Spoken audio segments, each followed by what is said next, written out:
That feeling when you meet a stranger's eyes, and then time slows down. Like it's only the two of you in this world as you keep looking at each other. And before you know it, you have fallen in love. This is what happens to our two protagonists, Engin and Pelin. The thing is, they fall in love in the most curious of ways. Engin is an attractive bachelor and a successful businessman. He owns a real estate development company that is among the top businesses in the country. He's a confident man, always going for what he wants. He strongly believes that there's no progress without change. That's why he can easily talk to residents of apartments that are affected by his company's demolition progress. He can look them in the eye and tell them that they can benefit from the construction of a new building. He does not care about the sweet memories created in those apartments, or the family roots that have grown there. In his love life, he has a great record of being an elusive bachelor. The public knows he's in a long-term relationship with Etta, but personally, he wants to end things with her. It's not time for him to marry and settle down. Sihan, his good friend, tells him that married life is not all that bad, but Engin is too stubborn to listen. Instead, he invites Sihan to the newly opened posh restaurant, where his other friend, Emre, will be working as a sous chef. On the other hand, Pelin is a beautiful events planning assistant,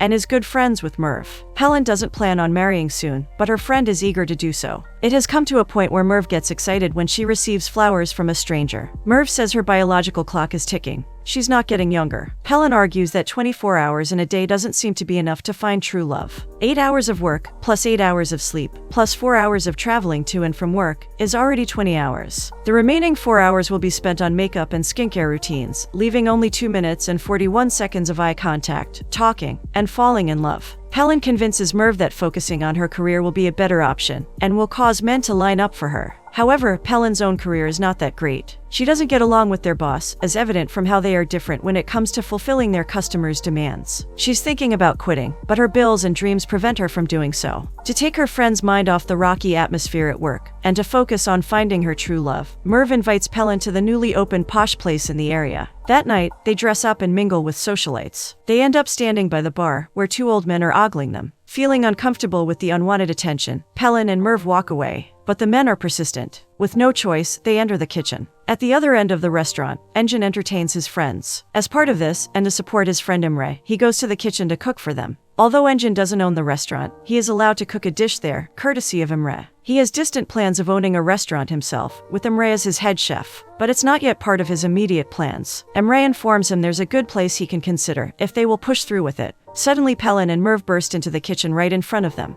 The four of them stare at each other, Engin to Pelin, and Emre to Merv. And thus starts the 2 minutes and 41 seconds allotted time for eye contact, talking, and falling in love. Before they know it, their lives will change. Engin wakes up in a cozy bed. As he looks at the woman beside him, he can't help but tell her she's beautiful. Pelin wakes up as well, but she screams in Engin's face. Both are bewildered at the situation they find themselves in. In their minds, they have the same question: who is this person beside me, and why are we sleeping in one bed? To make matters worse, they find themselves wearing wedding rings. Now this is a disaster for two people who don't want to get married, especially not to a stranger. Engin tries to remove the ring, but it won't come off. Pelin accuses Engin of doing something to her. But even though she's beautiful enough to tempt him, he wouldn't do something harmful. He doesn't even know who she is. To add to their confusion, they realize they are sleeping at someone else's house. Then they both hear the doorbell ring. Engin goes to see who it is, while looking around to see if anyone's home. When he opens the door, an elderly man smiles at him and gives him the breakfast ordered by Ms. Pelin, his wife. Through their conversation, Engin learns this is indeed their house. They are married, and his wife always orders breakfast from this man. Then they both hear a shriek. Engin walks over to Pelin, who is looking at a photo. There, they see a piece of solid evidence that they indeed have been married. They go back to the bedroom to check their respective phones. True enough, they have 2 years' worth of memories as a married couple. How did this happen? How can two strangers become married overnight? As if to confirm this nightmare, Pelin's mom calls her, confirming the situation and even asking for her son-in-law, Engin. That's the time they finally get to know each other's names. Pelin ends the call. They both decide to explore the house and see if there's any information they can find. But as they go through things, they get more confused. Pelin's wardrobe consists of trendy clothes. The other things in the house are all to her taste. Meanwhile, Engin checks the shelf where they found the picture. As he looks closer, he finds that he was in an accident 2 years ago. That's when he notices the scar on his knee from the supposed operation, and the cast framed as some sort of memorabilia. They both meet again in the kitchen to have their coffee. When Engin asks her what she remembers last, Pelin's answer is the same as his. They both remember seeing each other in the kitchen of the restaurant, but they don't know what happened after. Engin asks why he would marry her. It's a good question coming from him, considering he doesn't see himself settling down. but Pelin takes offense to this. She says 3 things. First, she doesn't want to get married. Second, she's not someone who throws herself onto men for pleasure, so he must stop speculating about her. And third, it's offensive to ask someone why they would marry them, regardless of the tone. Even though they are arguing early in the morning, they both agree on one thing. They need to get divorced. Immediately. When they get out of the house, the same man who gave Ms. Pellin's orders is sitting there waiting for them with their vehicles. Engin is horrified. He can't believe he's downgraded from his luxury car to an old man's bike. He rides to his company, where he is still greeted by the employees. But to his surprise, he's not the boss anymore. Apparently, he has sold his company. Of all people, he sold his company to his good friend, Sehan. What's more is that Etta, his girlfriend, is now married to him. Sehan gives him a summary of what has happened. Engin was the one who sold the company to him, because he doesn't want to tear down neighborhoods anymore. Pelin changed him since the accident. He spent the money to open up a restaurant. When he proceeds to the restaurant, he sees it getting ready for that day's operation. Emre is the head chef, who is happy to see him. He's been cooking a soup for Engin to taste and approve. It looks like it will be served later, for a special occasion. Emre is confident that Pelin will love it. Engin gets confused again. Meanwhile, Pelin is panicking. She's not yet ready to get fired from her job. But when she arrives at the office, Merv and everyone else greets her cordially. She has become the boss of the events organizing company she's working for. The icing on the cake is that her former boss, with whom she didn't get along, is now serving her tea and biscuits. What a roller coaster turn of events. Merv tells her that it was Engin who bought the company and made her the boss. For the 2 years that she's managed the company, it has flourished in the industry. Pelin is happy to know that she is successful, but there are still a lot of things to understand. Engin and Pelin meet at an outdoor restaurant to share what they have found out. Engin feels like the world has ended for him and blames Pelin. On the other hand, Pelin thanks him for buying the company for her. Engin feels so absurd about what's happened. This must be a nightmare. They both need to wake up. Pelin suggests they visit a therapist to ask for help. After telling their story, the therapist accurately summarizes their situation. They have been married for 2 years, and everyone around them recognizes that, except for the 2 of them. They both think they are dreaming, so they need to wake up soon. But 2 people can't have the exact same dream. Engin and Pelin argue again, but the therapist stops them. He advises them to get to know each other again, to fall in love again. They get out of the building while discussing what to do. Just then, Engin almost gets hit by a car. Thankfully, Pelin pulls him back just in time. She suggests checking her diary to see what they both did before, to fall in love with each other. The first thing they did was watch a movie. According to Pelin's diary, Engin slowly reached out for her hand and held it. He cringes at the description. He says it's not how he does things, and he's done more than hold a woman's hand. Pelin throws the popcorn at him and says if he ever holds another woman's hands, she'll poke his eyes out. Next is doing a sweet dance by the sea. Pelin doesn't expect it to be that romantic, but Engin plays music from his phone. Right there and then, they dance, as if they're the only people around. Unfortunately, 2 men complain about them dancing in public. In retaliation, Engin and Pelin push the men into the sea. When they consult Pelin's diary, they see that the next thing they did was visit her childhood neighborhood. It is evening when they get there. To Pelin's surprise and indignation, the neighborhood is gone. Replacing the apartments are tall buildings constructed by Engin's company. What about the memories? Pelin asks. They are gone now, because of Engin's belief that progress won't happen without change. She wants to divorce as soon as possible, because it's clear they don't suit each other. But Engin stops her and holds her close. He tells her she's not going anywhere. He keeps holding her hand as they walk to their car to go home.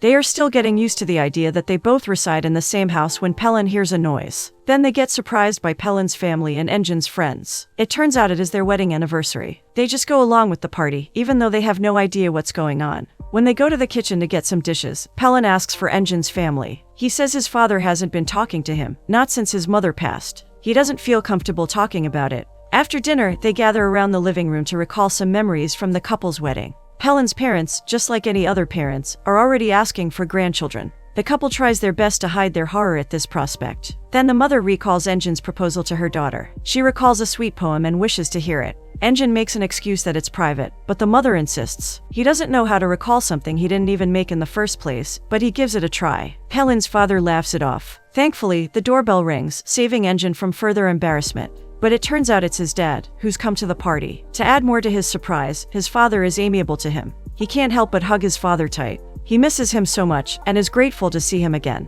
Pelin can see that her husband seems to feel lighter, now that his father is here. As for Engin, he's happy to see Pelin getting along so well with his father. When everyone has left, Engin's father stays with them for the night. He tells his son to take care of Pelin and never scare her away. He says it was her who saved Engin from the accident. She was there to nurse him back to health, and the first one he saw when he opened his eyes after the coma. Engin pretends to remember, but in truth, he doesn't know the accident that everyone is talking about. He leaves his father to talk to Pelin, who has just finished washing the dishes. He thanks her for reconciling him with his father. In return, she thanks him for making her father happy. Then Engin relays his story. His mother had cancer which was discovered late. He couldn't bear staying by her side, seeing her slowly wilt away. That's why he focused his energy and attention on expanding his construction business. At the height of his career, his mom passed away. He missed the funeral. His father stopped talking to him ever since then. Pelin proceeds to clean her father-in-law's bed. After that, she meets him by the door. The father gives her a gift. It's a beautiful necklace that used to belong to his late wife. Pelin is overcome by emotions. She doesn't know why she deserves to own this, but she's grateful for it.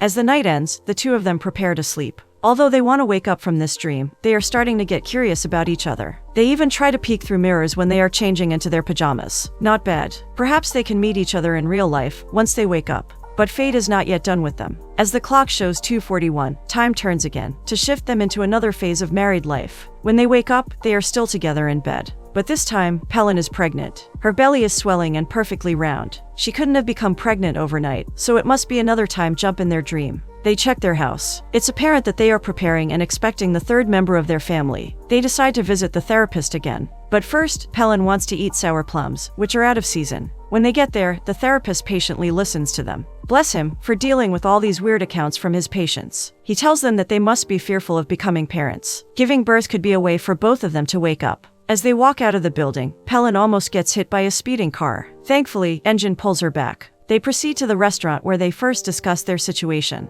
Pelin's tummy is so big that if she swims in the Aegean Sea, two countries might be fighting over a new island. And she craves sweets this time. They consult Pelin's diary again to see what they have done between the anniversary and the pregnancy. Then Pelin asks, what if she doesn't wake up after giving birth? Then they must continue. There's no other choice. According to the diary, Engin proposed to her again. Pelin gets an idea. What if he organizes a meeting with his father and her parents so they can reenact how Engin asked for her hand in marriage? Of course, he hasn't done it in real life, so it should be traumatic for him, just as giving birth may be traumatic for her. Engin thinks this may be worth a try. He'll do anything for his wife. His father thinks it's ridiculous to ask again for blessings when marrying. They are now in Pelin's parents' house. Her parents are also confused. Engin just tells them it's to boost her morale in giving birth. Meanwhile, Pelin and Merv are in the kitchen preparing coffee. Fun fact, Merv is married to Imre and has a daughter. At least in Pelin's dreams, she gets her wish of getting married. After a few moments, they serve the coffee to Engin and his father. Unexpectedly, Pelin starts to feel the contractions. She's about to give birth. They try to call for an ambulance, but the traffic prevents it from coming on time. Engin has to bring his wife to the hospital on his bike. Once there, the doctors immediately attend to her. They are uncertain if they will wake up after this, but they need to continue. After a long wait, Pelin has given birth to a healthy baby girl. She wants to name her Zeynep, but Engin rejects that name.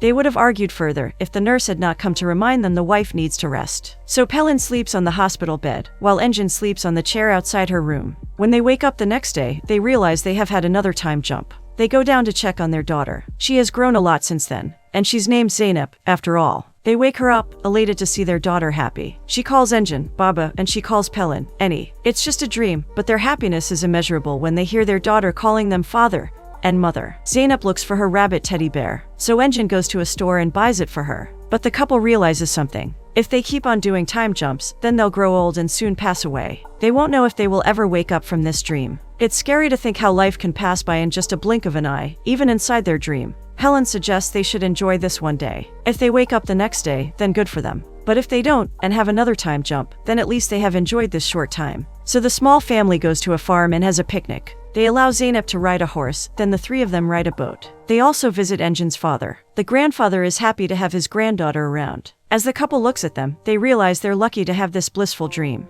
They are so overcome by their situation that they don't notice they have fallen for each other. As the day ends, they are thankful that they can spend time with each other. After making sure Zeynep is asleep, the couple goes to the living room to have some time on their own. Engin plays a song and asks Pelin to dance with him. They express how they feel about each other through their body language. Engin proclaims that whether this is real or not, he'll never let her go. Pelin tells him he's the most beautiful dream she's ever had. They end the night with a kiss, and they make love to each other. Both don't know what they will wake up to. However, they have finally woken up from the dream. Engin is back in his bachelor's pad, alone and missing her. Pelin is also back in her room, trying to reach out to Engin, who's not there anymore. It's time to face their respective realities again. Pelin wakes Merv up and tells her she's fallen in love. When asked how, Pelin says it's through a dream. Then she tells her friend about everything that happened. Meanwhile, Engin is relieved to be back in his own place. He has his old clothes and his luxury car. But he's thinking about Pelin. Both of them realize that only one night has passed while they were dreaming. But what a dream it was. It feels so real. Both of them feel like they are still wearing the wedding rings. They try to look for each other through the internet.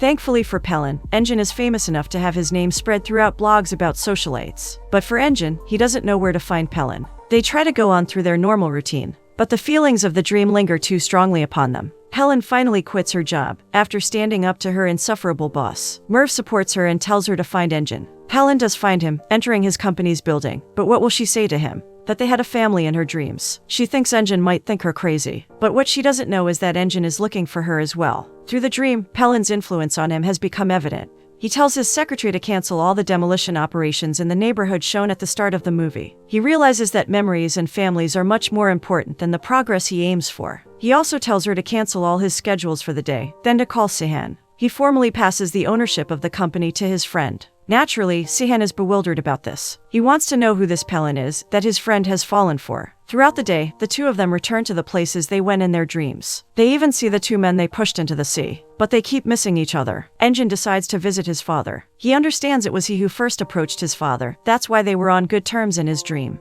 They have a heart-to-heart talk, where Engin finally explains his pain when his mother passed away. Time and distance have made his father understand, and he apologizes to his son for being mad at him. When his father asks him why he's there, he feels comfortable enough to relay the story of how he met a woman and got married, all in his dreams. When they're done, his father gives him the necklace that once belonged to his mother. He's sure that Engin's future wife will love and cherish it. Night comes, and they still haven't found each other. Engin attends the scheduled therapy session with his girlfriend Etta. The therapist is the same one from his dreams. He thanks him for helping them get through their situation. Right there and then, he breaks up with Etta, saying he's fallen in love with another woman. Etta runs out of the building. Engin tries to catch up with her, but she's done with him. Then she walks away. Engin looks across the street and sees a familiar woman about to walk away. He finally sees Pelin. As he tries to run after her, a car hits him. Through the haze of pain, he sees Pelin running towards him. The next thing he knows, he's inside the ambulance, with Pelin sitting beside him. With his strength, he shows her the necklace, which she immediately recognizes. She tells him to hold on.